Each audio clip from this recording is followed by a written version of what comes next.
Olá, queridos acadêmicos! Eu sou a professora tutora Aline, da disciplina de Ética e Cidadania. Iremos agora, juntos, abordar as aulas de 1 a 7 para a nossa revisão de TA1. Lembrando que a nossa TA1 será online. Vamos começar? Dentre os diversos autores e obras que iremos citar e analisar, o nosso principal item de abordagem será o Dicionário do Pensamento Social do século XX, de 1996. Quando pensamos sobre o que é ética, o que nos vem à mente? Qual tipo de ética estamos tratando? Qual tipo de ética estamos estudando, estamos trazendo? Qual a natureza, a dimensão que estamos reportando?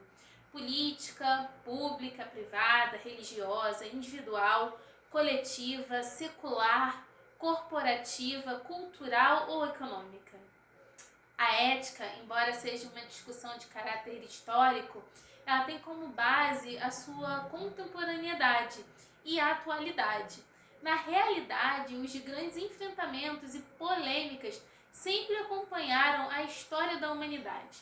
Cada momento da história, cada tipo de sociedade tiveram e têm os seus dilemas específicos de cada processo de tomada de decisão.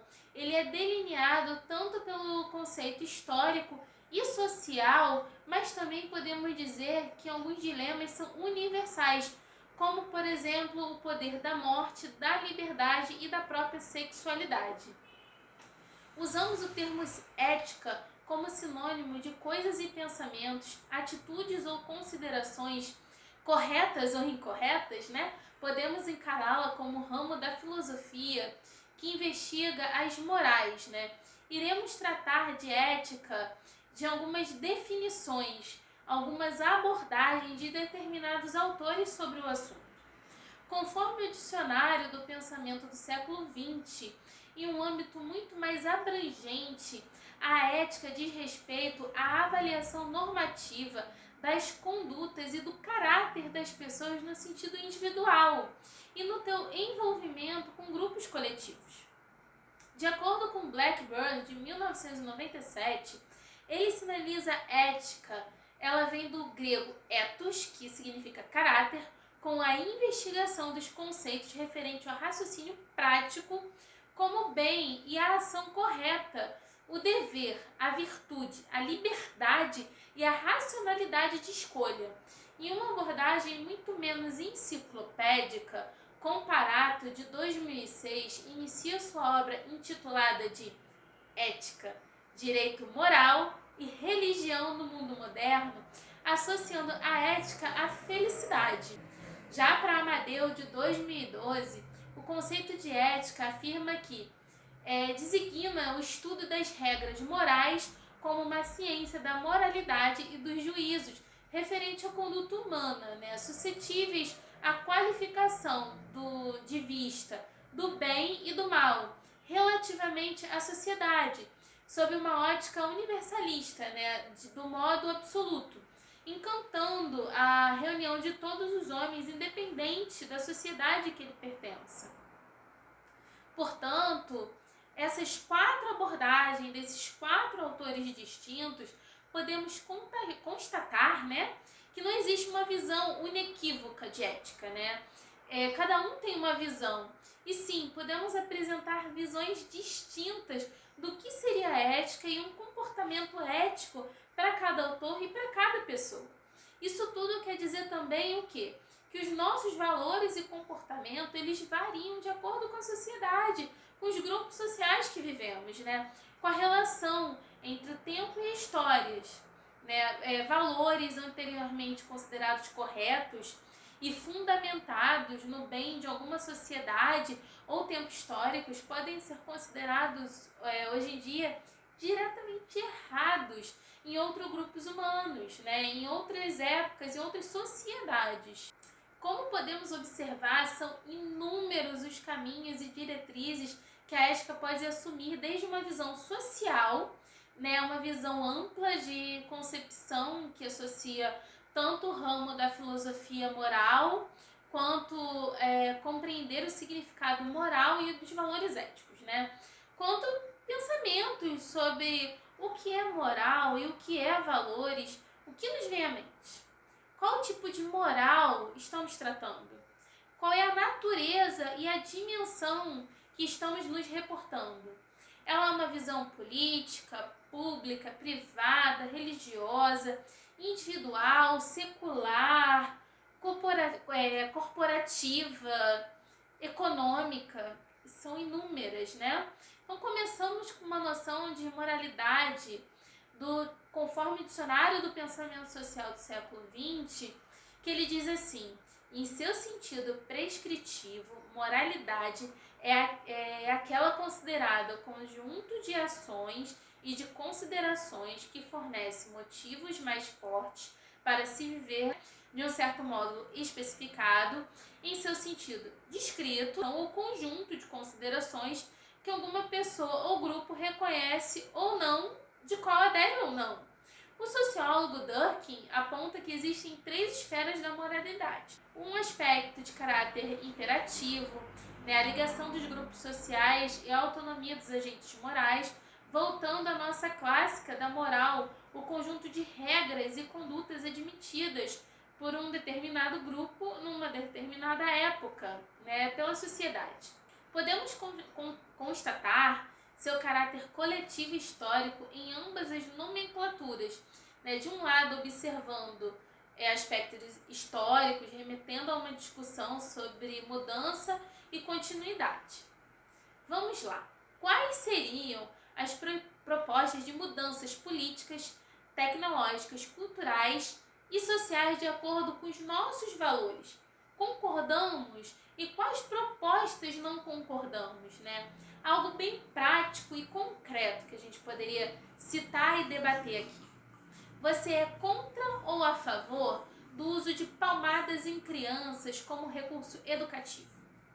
Isso é uma discussão entre pais, mães e educadores, um dilema na nossa sociedade, que até 4 décadas atrás era muito comum o famoso uso da palmadinha como recurso para repreender o seu filho fazendo algo de errado.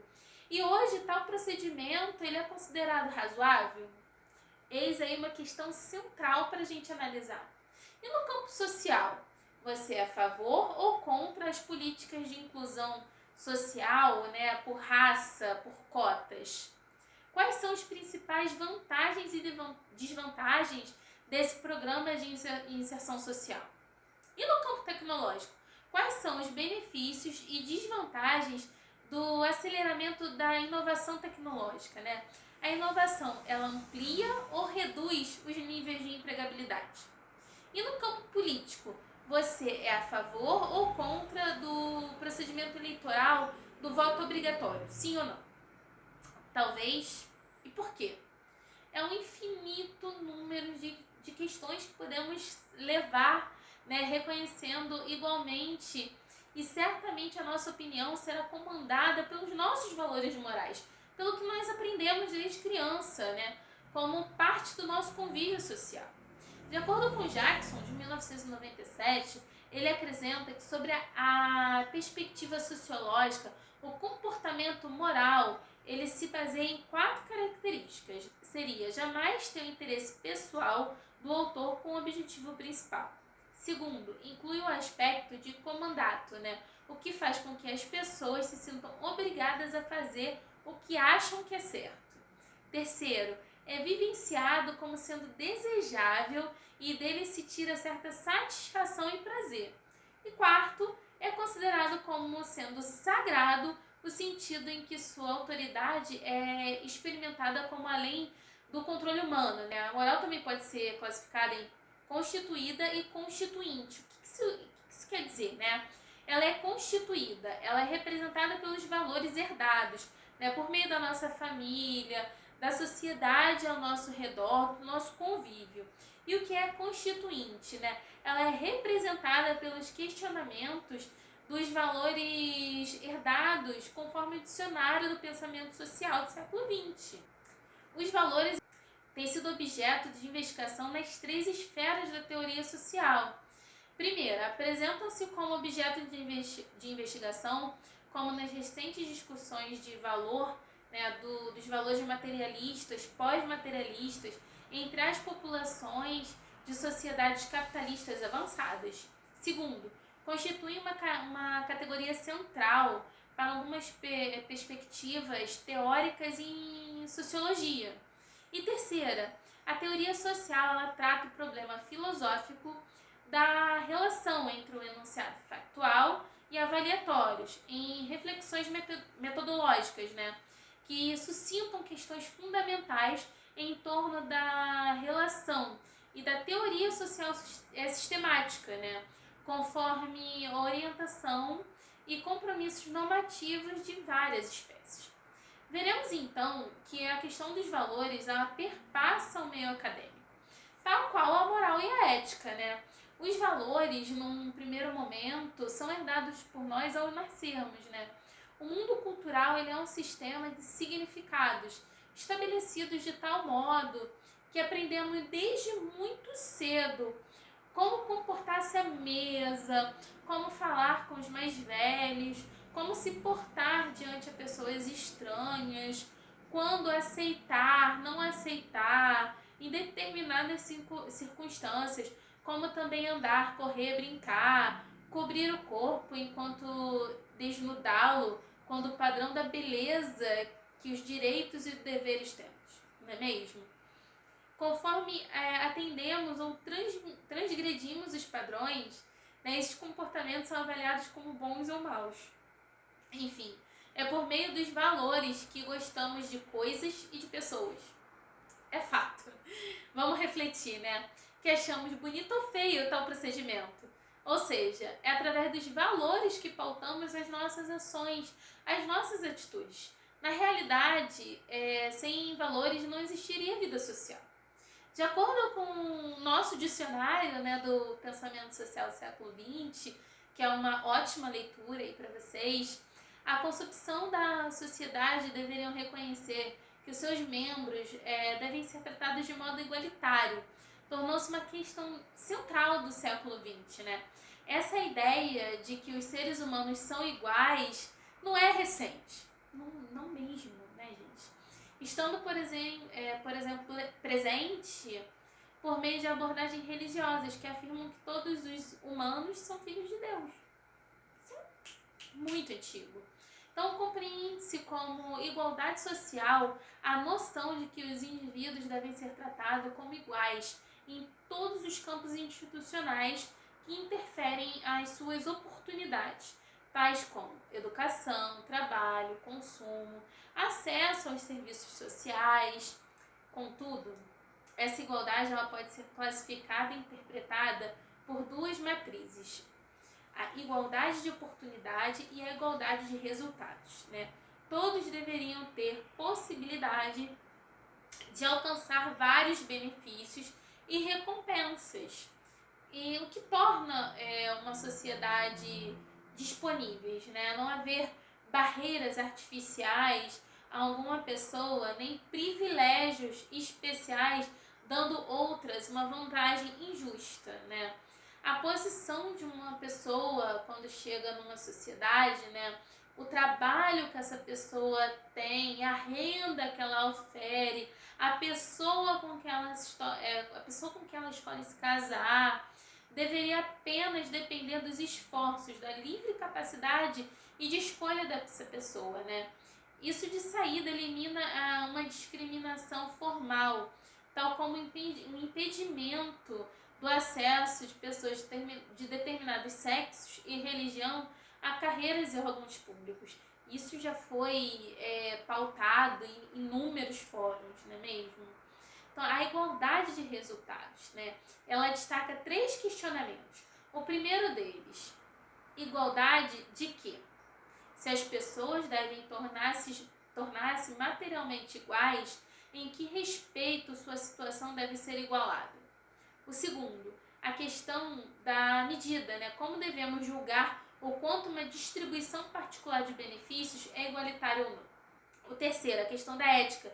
Devemos valorizar a igualdade de resultados. Ele representa uma tentativa de criação de mecanismos, né, institucionais para fazer com que os indivíduos não se restringam à igualdade de oportunidade, que tem um cunho claramente liberal e individualista, né? Conforme constata Vargas, de 2009, não há igualdade quando se trata de abordagem teórica, né, que investiga a dinâmica de igualdade e desigualdade em função da própria complexidade desse assunto.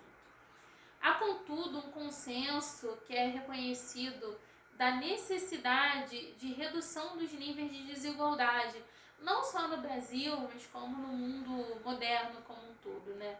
Embora não haja assim um consenso técnico nem político de como deve ser reduzida a desigualdade social, eis o grande dilema da nossa sociedade atualmente, né?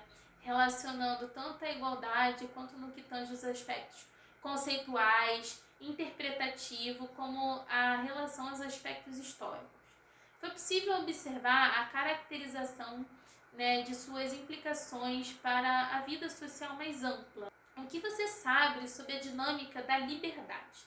Tal qual a igualdade, a questão da liberdade tem sido uma problemática e ao longo dos séculos, tanto na questão das ciências sociais humanas, como também para a organização da vida social, né, política entre os seres humanos.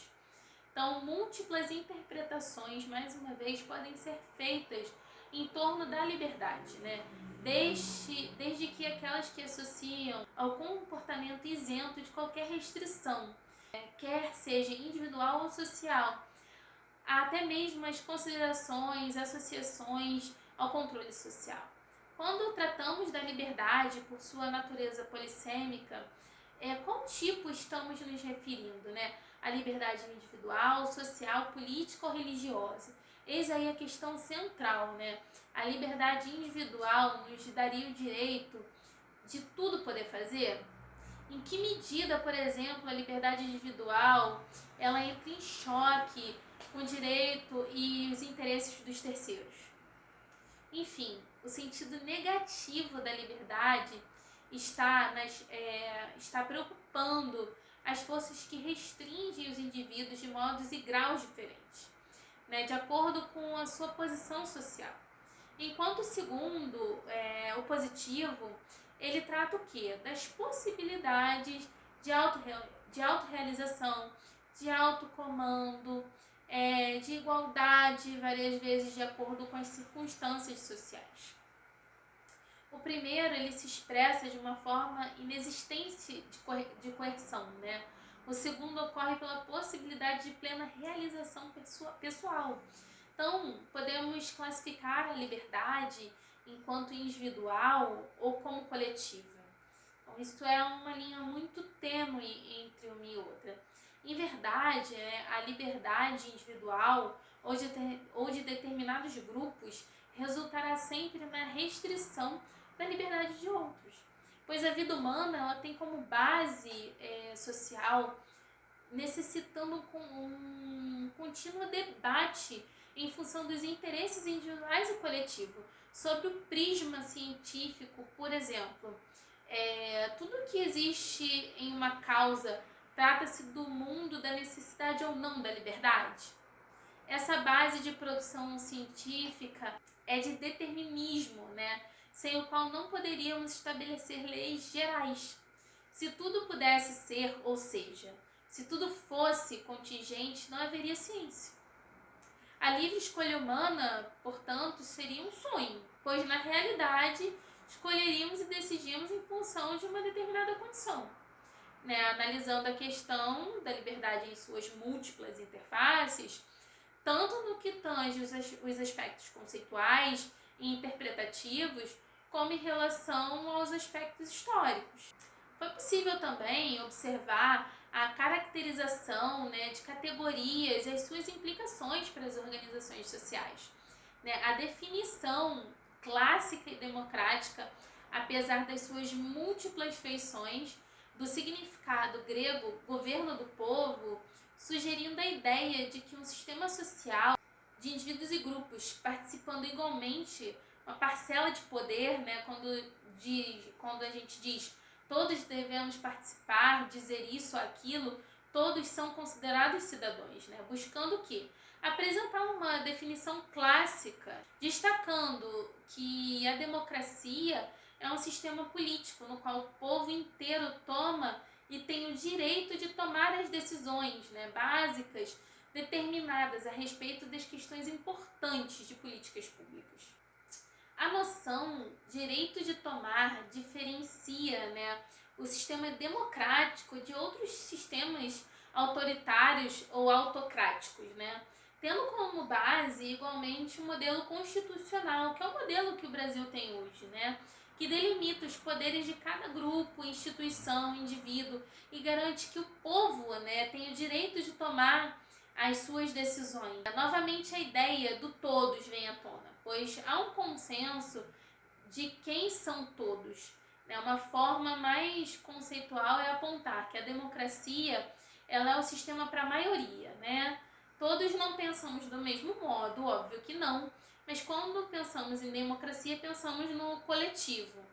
Na citada concepção aponta que o número maior está mais perto de ser o todo, a decisão da maioria deve contar com a decisão do povo.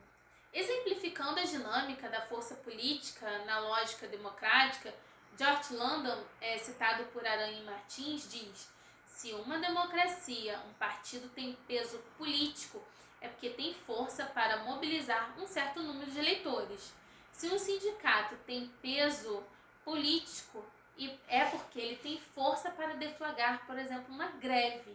Em suma, a força é a canalização da potência, né, da sua determinação. No sentido formal, a cidadania ela é comprometida como condição de membro de um Estado de nação. No âmbito substantivo, a cidadania ela interpreta uma concessão de um conjunto de direitos em grande parte, né, como forte conotação social. Nas palavras do dicionário do pensamento social, né, o sociólogo por organização Johnson, os direitos civis incluem o direito de livre expressão, de ser informado sobre o que está acontecendo, de reunir-se, organizar-se, locomover-se, sem restrição indevida e receber igual tratamento perante a lei. Podemos citar, né, o habeas corpus como significado do latim, né, que tem este corpo. Na atualidade, o habeas corpus ele está previsto no artigo 5º da nossa Constituição de 1988, que afirma assim: conceder-se o habeas corpus sempre que alguém sofrer ou se achar ameaçado, sofrer violência ou coação, né, da sua liberdade de locomoção por ilegalidade ou abuso de poder.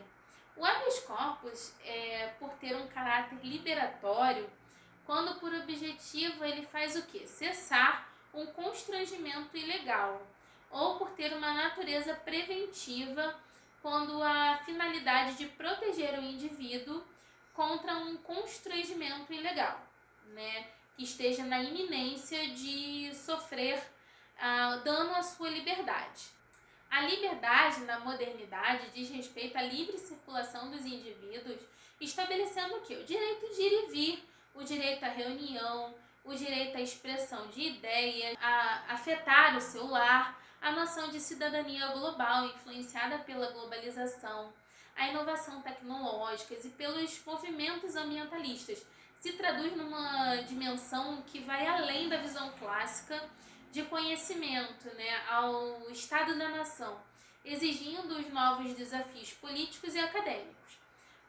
Como podemos observar em toda essa nossa revisão, a cidadania é uma categoria central para entendermos a sociedade contemporânea, né? Foi possível constatar também que o entendimento de cidadania vem sofrendo alterações ao longo da história. Novos direitos vêm sendo demandados e, por consequente, novos desafios vêm sendo estabelecidos, né? Tanto para os governos quanto para a sociedade civil. Enfim, para que possamos observar sobre uma orientação histórica e a sua evolução, quer sobre a lógica das experiências nacionais, temos que entendê-la, antes de tudo, sobre uma matriz compreensiva, que está profundamente relacionada às nossas mudanças, né, que ocorrem nos mesmos sistemas democráticos. E assim, fechamos a nossa revisão de TA1. Caso vocês tenham alguma dúvida, pode entrar lá no Fale com seu tutor, deixe um recadinho, que certamente eu irei responder, irei tirar todas as suas dúvidas, estou à disposição para o que vocês precisarem, tá bom? Espero que todos tenham sucesso na nossa TA1. Aguardo vocês no nosso próximo encontro de TA2. Um grande abraço, fiquem com Deus.